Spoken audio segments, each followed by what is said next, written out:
to gekony lamparci? No nie, to jest gekon grubogonowy. Wyglądają one podobnie, są bardzo przybliżone w budowie do siebie nawzajem, no niemniej jednak to jest zupełnie inny gatunek, inny rodzaj. Może jedyne co ich łączy to to, że są tej samej wielkości, mają podobną budowę ciała i na tym chyba się wszystko kończy tak naprawdę. No może jeszcze to, że należą do tej samej rodziny Eulefridae. W większości osobników będzie spokojna.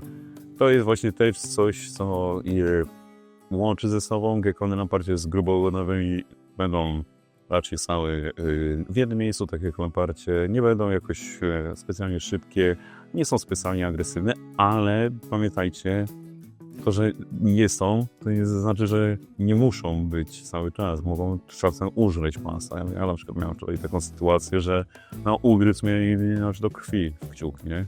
Jeden z osobników. Więc czasem da się. Uważajcie, żeby nie nadepnąć im na ogon.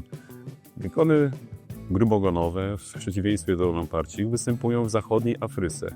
W tych terenach bardziej wilgotnych. To odróżnia właśnie lamparty od grubogonowych, że gekony grubogonowe potrzebują wyższego gradientu wilgotności.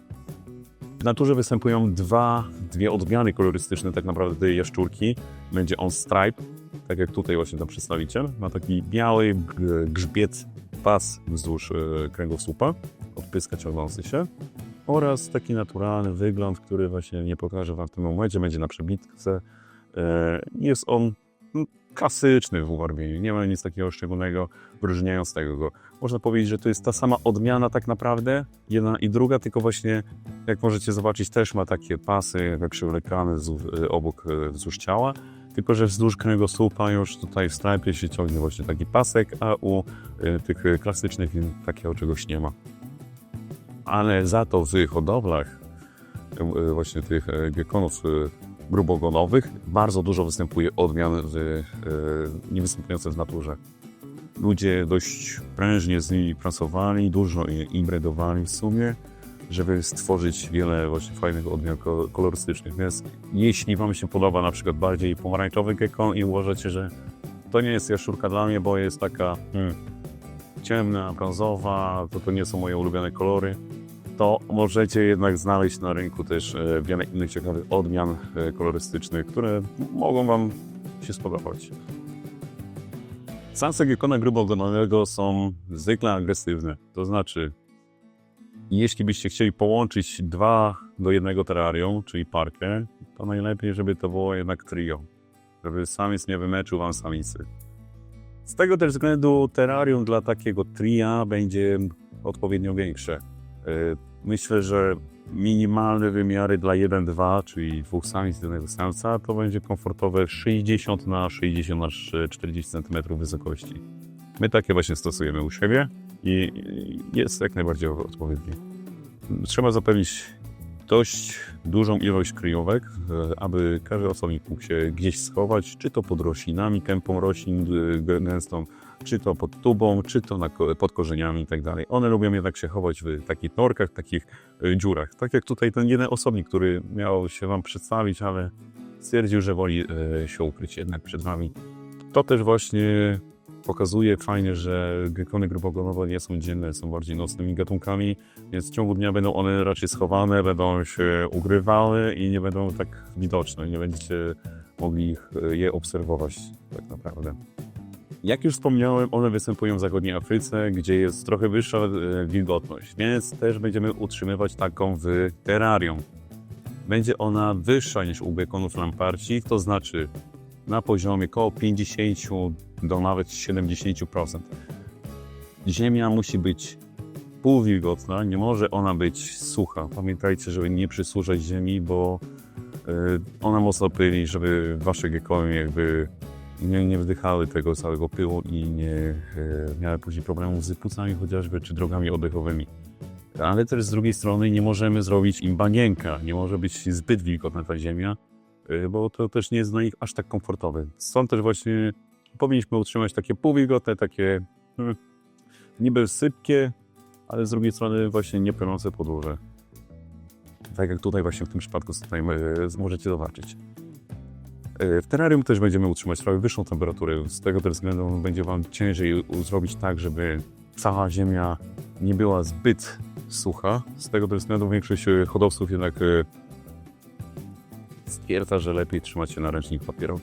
Jest to dużo łatwiejsza opcja, bo jak już wspomniałem, podłoże typu ziemia, włókno kokosowe i tak dalej jest mocno pylący. Ciężko utrzymać się na odpowiedniej wilgotności, żeby właśnie nie zaniedbać zwierzęcia.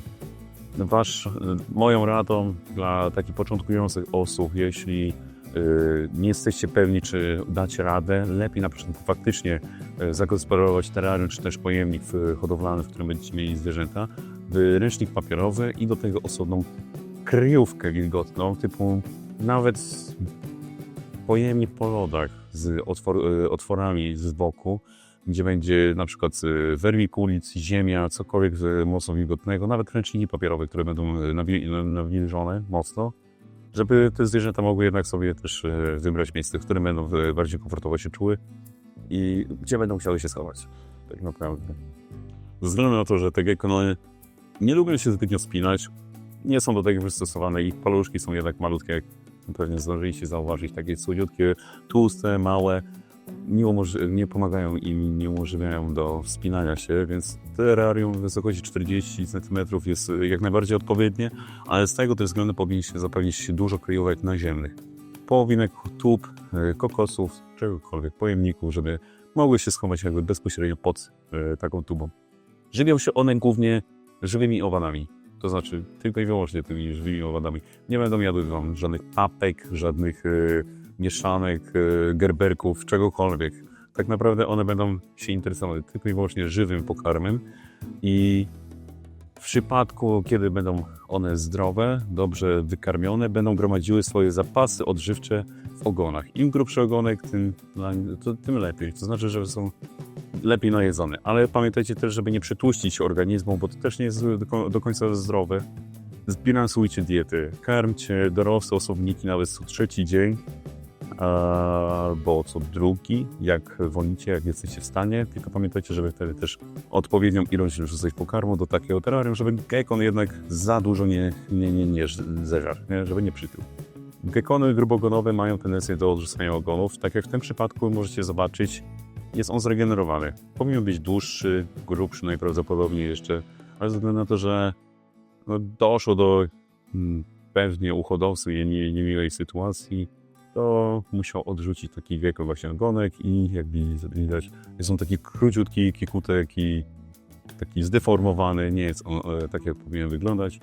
Powiedzmy, przypomina on trochę ogon gekona tego orzeźwionego, Eubrefara też orzeźwionego, tylko jest on zdecydowanie grubszy z natury. Gekony grubogonowe możemy rozróżnić płciowo w wieku tak mniej więcej od 6 do 8 miesięcy. Pod ogonem, na stroną ogonową możecie zobaczyć takie zgrubienie. Jest to woreczek, gdzie się chowa hemipenis, czyli narząd płciowy.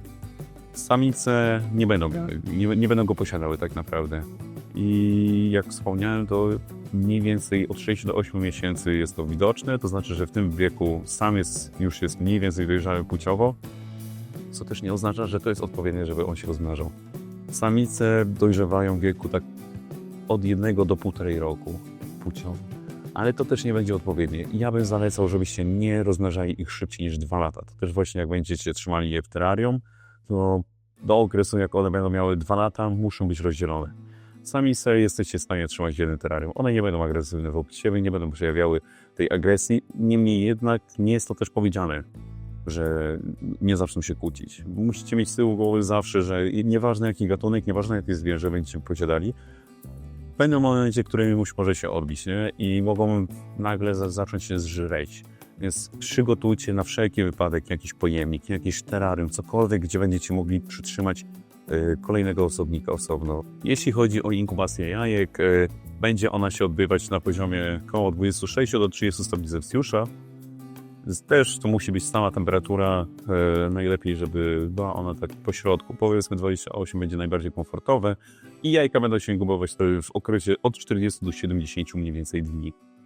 Gekony gruboogonowe są fajne, naprawdę przyjemne, przyjazne, spokojne, trochę jakby cały czas na haju, bo są takie powolne, ospałe, praktycznie tak trochę wyglądają, nie? Ale się nadają dla każdego, uważam. Nie jest to ciężki gatunek, jest on przyjemny, jest on właśnie interesujący i na tyle spokojny, że każdy raczej sobie z nim poradzi. Nie jest strasznie wymagający. To nie są warunki, które nie jest w stanie każdy spełnić. Tak naprawdę wystarczy mata grzewcza, albo najlepiej ogrzewać się od dołu. Wystarczy nim trochę wilgotności, jakiś pojemnik, jakieś kryjówki, wszystko.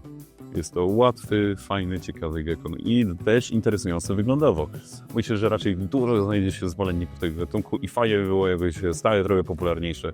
No bo czemu mamy żyć tylko wiecznie gekonami lemparcimi, gekonami ormiesionymi czy agałami? Jest też dużo innych ciekawych gatunków. Z tego też względu właśnie postanowiliśmy Wam wszystkie je pokazać. Więc zapraszam do śledzenia, oglądania. Myślę, że znajdziecie coś również ciekawego w następnym odcinku. Cześć!